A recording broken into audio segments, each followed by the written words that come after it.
Is very important. Obviously, we've always engaged in a subtle two-China philosophy, but this is direct. This is it'd be terrible for the United States and terrible interests, and I do believe they can just keep ratcheting up the pressure, and maybe Taiwan just caves. Look what happened in Hong Kong.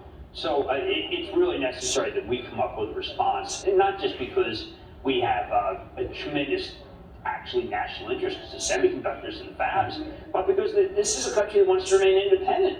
The Chinese are, I think, going to say that we're not friendly, that we're not helpful to the Asian Americans. It's a very important America to them.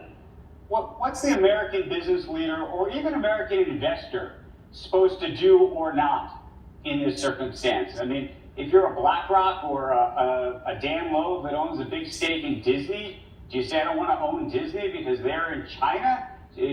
Or an Apple? I mean, well, the one thing but we've seen a bunch of companies that are, Nike. We've seen Nike and Starbucks in the last 2 weeks. No impact whatsoever. If you make it in China and you're not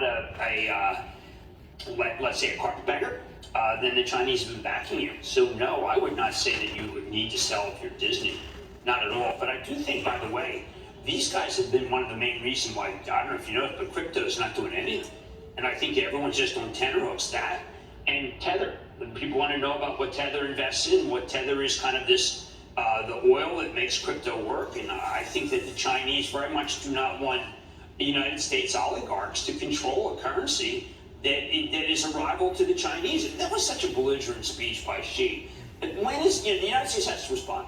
If they just ignore, then that's the Chinese just saying, you know what, we got to run into it. It's only 100 miles away.